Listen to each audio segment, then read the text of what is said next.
माँ शैलपुत्री देवी दुर्गा का पहला नाम शैलपुत्री है। शैल का अर्थ शिखर। शास्त्रों में शैलपुत्री को पर्वत शिखर की बेटी के नाम से जाना जाता है। आमतौर पर यह समझा जाता है कि देवी शैलपुत्री कैलाश पर्वत की पुत्री है, किंतु इसका योग के मार्ग पर वास्तविक अर्थ है चेतना का सर्वोच्चतम स्थान। यह बहुत दिलचस्प है। जब ऊर्जा अपने चरम स्तर है तभी आप इसका अनुभव कर सकते हैं। इससे पहले कि यह अपने चरम स्तर पर न पहुंच जाए तब तक आप इसे समझ नहीं सकते, क्योंकि चेतना की अवस्था का यह सर्वोत्तम स्थान है जो ऊर्जा के शिखर से उत्पन्न हुआ है। यहाँ पर शिखर का मतलब है हमारे गहरे अनुभव या गहन भावनाओं का सर्वोच्चतम स्थान।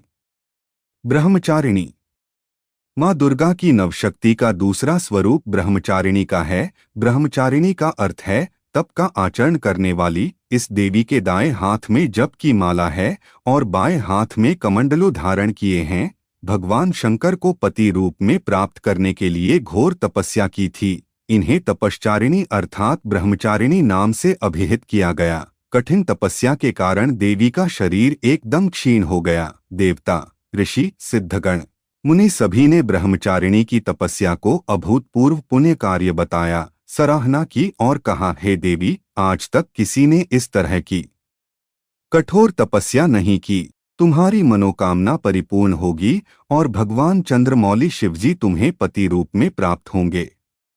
दधाना कर पद्माभ्यामक्षमालाकमंडलू देवी प्रसीदतु मयि ब्रह्मचारिण्यनुत्तमा।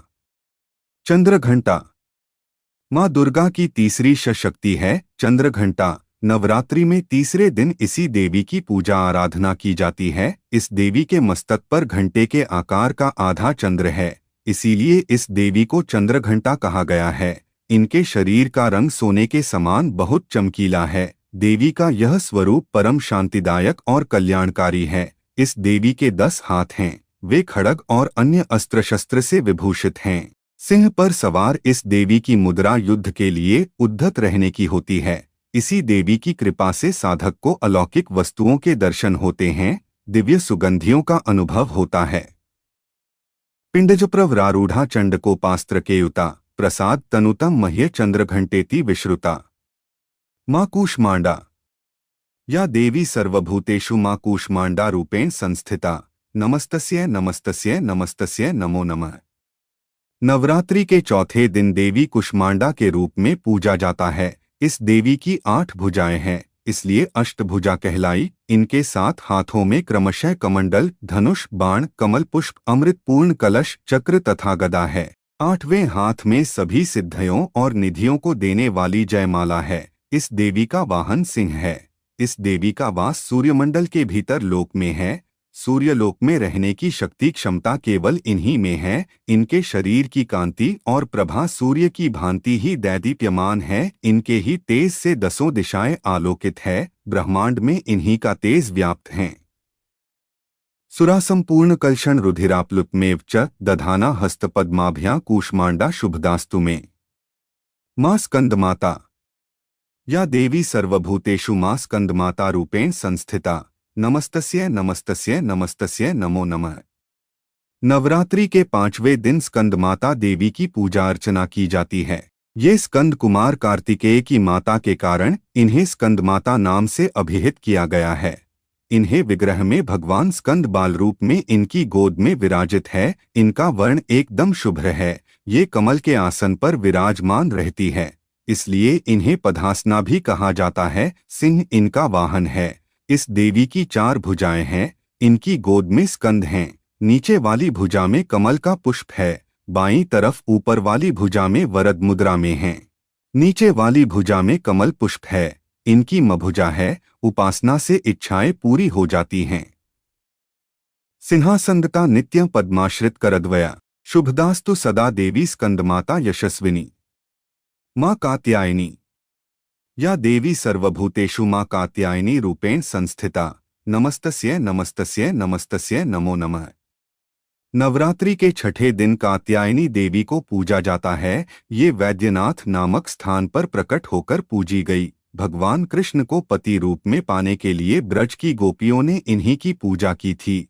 यह पूजा कालिंदी यमुना के तट पर की गई थी। इसीलिए ये ब्रजमंडल की अधिष्ठात्री देवी के रूप में प्रतिष्ठित हैं। कात्य गोत्र में विश्व प्रसिद्ध महर्षि कात्यायन ने भगवती पराम्बा की उपासना की कठिन तपस्या की। उनकी इच्छा थी कि उन्हें पुत्री प्राप्त हो। माँ भगवती ने उनके घर पुत्री के रूप में जन्म लिया, इसलिए ये देवी कात्यायनी कहलाई। वाहन सिंह है। इनकी कृपा से ही सारे कार्य पूरे हो जाते हैं। चंद्रहासोज वल्करा शार्दूलवर वाहना कात्यायनी शुभं दद्या देवी दानव घातिनी। माँ कालरात्रि या देवी सर्वभूतेषु माँ कालरात्रि रूपेण संस्थिता। नमस्तस्यै नमस्तस्यै नमस्तस्यै नमो नमः। माँ दुर्गा की यह सातवीं शक्ति कालरात्रि है। इनके शरीर का रंग घने अंधकार की तरह काला है। सिर के बाल बिखरे हुए हैं। गले में विद्युत की तरह चमकने वाली माला है। अंधकारमय स्थितियों का विनाश करने वाली शक्ति है कालरात्रि। इस देवी के 3 नेत्र हैं। ये तीनों ही नेत्र ब्रह्मांड के समान गोल हैं। इनकी सांसों से अग्नि निकलती रहती है। ऊपर उठे दाहिने हाथ की वर मुद्रा भक्तों को वर देती है। दाहिनी तरफ का नीचे वाला हाथ अभय मुद्रा में है। बाईं तरफ के ऊपर वाले हाथ में लोहे का कांटा है तथा नीचे वाले हाथ में खड्ग है। ये सदैव शुभ फल देने वाली माँ हैं। एकवेणी जपाकर्ण पूरा नग्ना खरा स्थिता। लंबोष्टि कर्णिका कर्णी तैलाभ्यक्त श्रीरिणी वामपादोलस लोहलता कंटक भूषणा वर्धन मूर्धध्वजा कृष्णा कालरात्रिर्भयंकरी। माँ महागौरी। श्वेते वृषे समरूढ़ा श्वेतांबराधरा शुच्यः महागौरी शुभं दद्यान महादेव प्रमोदा।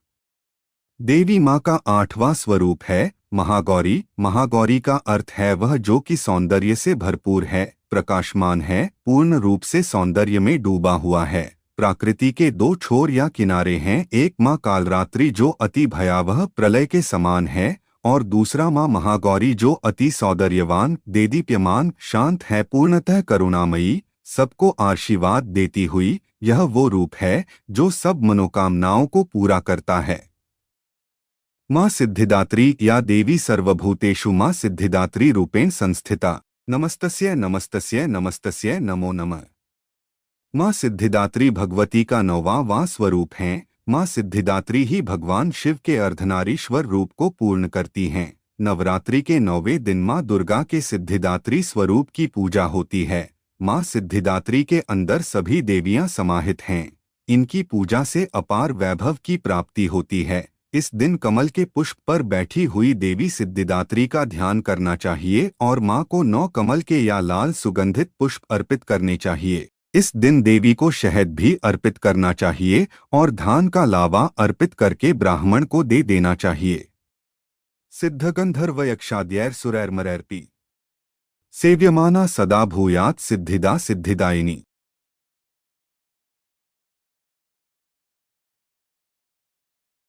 आपको वीडियो अच्छी लगी हो तो वीडियो को लाइक करके चैनल को सब्सक्राइब जरूर कीजिए और कमेंट्स में जय श्री राम जरूर लिखें।